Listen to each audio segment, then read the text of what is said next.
and it was there for 3 days. And I'm going to tell you the status of that program as to where we are on the 787.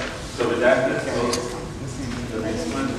Okay, so some of you may have read it. It was announced at Farnborough that our forecast for the world for the next 20 years, all the forecasts are, by the way, for the 20 years, is $3.6 trillion. That's 3,590 billion US dollars actually. And the value being that the total number of aircraft the world will absorb in the next 20 years is 30,900. Okay, and I'll give you the breakdown of what those are. And where is that number based from? So I'm going to give you some background, and when we come to India, we'll talk about the same thing as to why we are doing what the divisions are and why they are so much better. Okay, so the world economy in the next 20 years is going to grow on an average 3.2%. The airplane fleet will grow about 3.3%.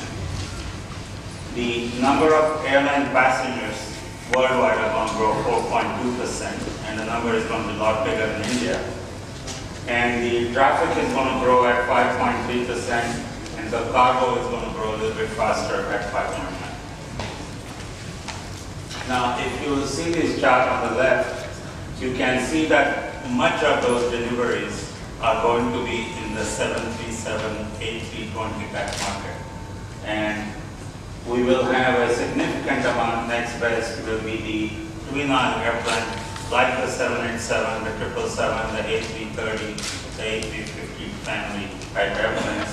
And we will have a few airplanes which are greater than the size of 400 seats.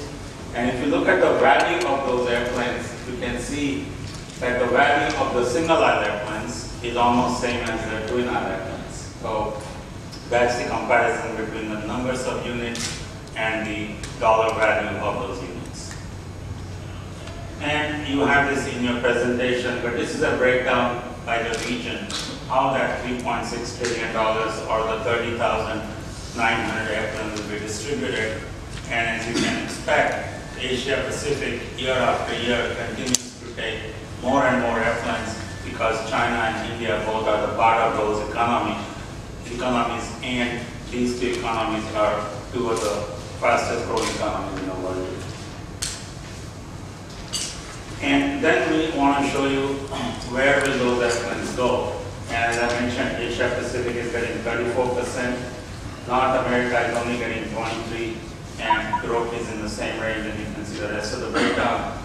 But here is the important distinction, and it's more so in India. The low-cost segment of this is getting bigger and bigger year after year. I mean, as you can imagine, 10 years ago that number was insignificant. 5 years ago it started picking up. Now it is 21%, the low-cost segment, which is in India would be SpiceJet, Indigo type of airplanes. Okay, next. And now let's get to Indian portion. That I want to give you a context which was released at Farnborough. What is the total market for the world? And let's see now what India is contributing to that total forecast. Okay. So let's go to the Indian side. All right. So one of the key ingredients of how the growth occurs is based on the GDP, and you can see that the Indian GDP continues to stabilize around 8%, and we forecast that for the next 2-3 years, it will hover around 8%. That is a very important factor why this forecast continues to go up, and I'll make more comments on that. Okay, many of you may have seen this chart. For those who have not seen this, on the x-axis is the GDP per head in thousands of dollars, and you can see America being one of the highest GDPs, and India and China are still at the lower end of that GDP spectrum. And the size of that circle is the population in those countries. And this chart is interesting because it is calibrating how many trips are taken by people in those countries. And you can see India is at a very low number of around 0.03 in that range. But US is getting closer to 1.6 or higher.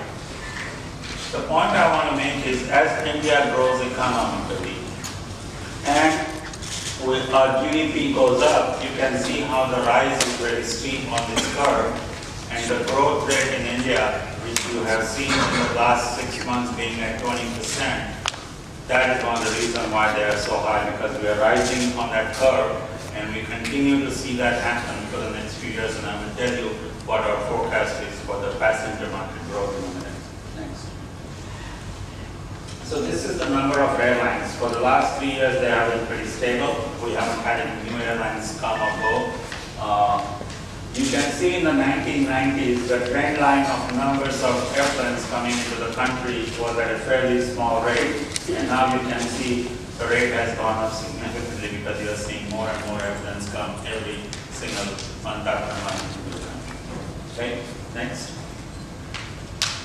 This is for historical purposes. You can see how the airlines have changed over the numbers of years. In 2003, this country only had 122 aircraft. We have now tripled those. You can see how the airline consolidation has occurred. Nothing new for you guys.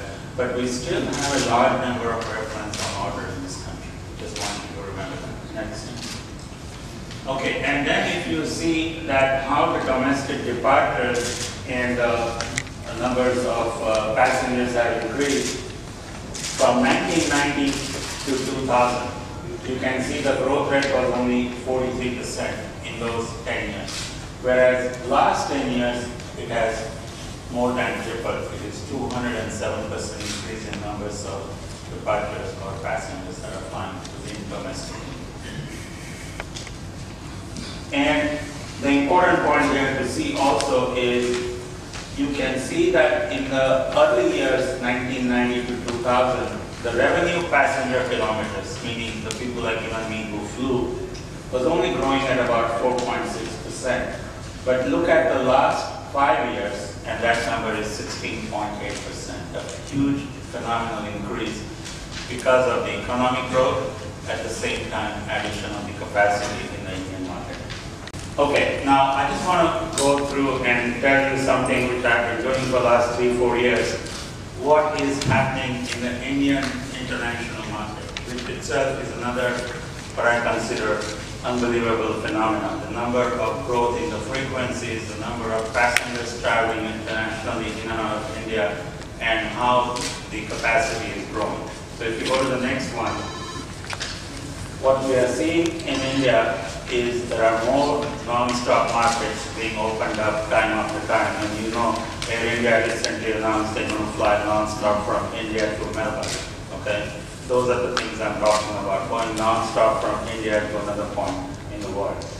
We're also seeing more frequencies being added, and I'll show you London being a good example, Dubai, Singapore, you name it, every place it is happening. Next.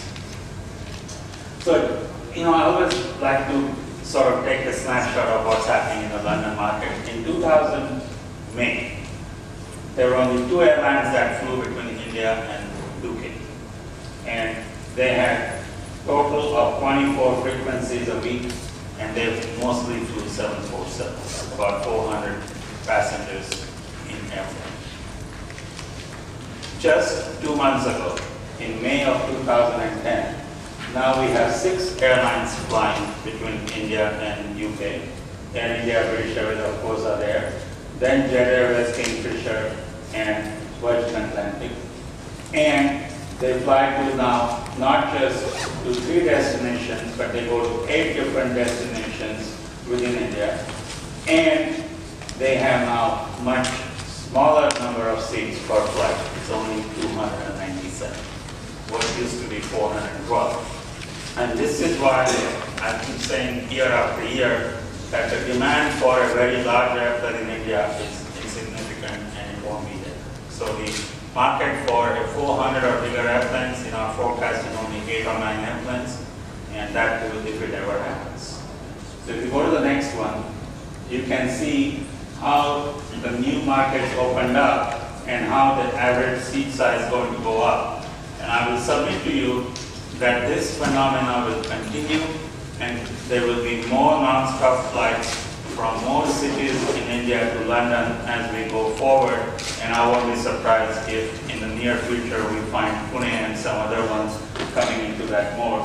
And because passengers from those cities were in the past connecting through Mumbai or Delhi or Chennai, and now they don't go and basically go to Delhi and wait for connection, and they go directly from Hyderabad or Bangalore to Amritsar or whatever the case may be, the average seat size that is required to fly is continuing to go down, and this is why the 777 type airplanes are dominating these sectors.